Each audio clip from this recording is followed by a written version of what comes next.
పేదవాడి పక్షాన నిలబడతాం, ప్రజా గొంతుకై నినదిస్తాం. వాయిస్ ఆఫ్ వాయిస్లెస్, తెలుగువారి మనస్సాక్షి సాక్షి టీవీ. సాక్షి టీవీ ప్రసారాల కోసం మీ స్థానిక కేబుల్ ఆపరేటర్ను వెంటనే సంప్రదించండి. సింహం సింగిల్గానే వస్తుంది అంటున్నారు ఇళయ దళపతి విజయ్. అసెంబ్లీ ఎన్నికల్లో తన పార్టీ ఒంటరిగానే పోటీ చేస్తుందని స్పష్టం చేశారు. టీవీకేను ఎన్డీఏలో చేర్చుకోవాలి అన్న బీజేపీ అన్నాడీఎంకే ఆశలపై నీళ్లు చల్లేశారు. దీంతో తమిళనాట త్రిముఖ పోరు ఖరారైంది.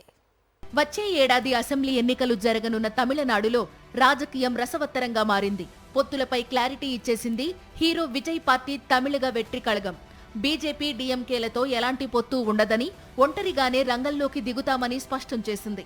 2026 అసెంబ్లీ ఎన్నికల్లో టీవీకే సీఎం అభ్యర్థిగా పార్టీ వ్యవస్థాపకుడు విజయ్ పేరును ప్రకటించింది.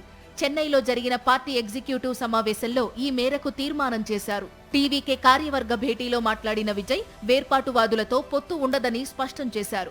బీజేపీ విభజన రాజకీయాలు చేస్తోందని మండిపడిన ఆయన ఆ పార్టీ విద్వేష రాజకీయాలు తమిళనాడులో చెల్లవన్నారు. బీజేపీని సైద్ధాంతిక శత్రువుగా అభివర్ణించారు టీవీకే చీఫ్ విజయ్. కోలీవుడ్ లో అగ్రనటుడిగా వెలుగొందిన ఇళయ దళపతి విజయ్ ఇప్పుడు రాజకీయాలపై పూర్తి ఫోకస్ పెట్టారు. సెప్టెంబర్ నుంచి తమిళనాడు వ్యాప్తంగా పర్యటనలు చేయడానికి, ఓటర్లను కలవడానికి ప్లాన్ చేస్తున్నారు. 2 కోట్ల మందిని పార్టీలో చేర్చుకోవడమే లక్ష్యంగా ప్రణాళికలు అమలు చేస్తున్నారు. ఆగస్టు నెలలో టీవీకే 2వ రాష్ట్ర స్థాయి సమావేశం జరగనుంది. అప్పుడు మరిన్ని వ్యూహాలను ఆవిష్కరించే అవకాశం ఉంది. వచ్చే ఏడాది తమిళనాడు అసెంబ్లీ ఎన్నికలు జరగనుండగా బీజేపీ అన్నాడీఎంకే ఇప్పటికే జట్టు కట్టాయి.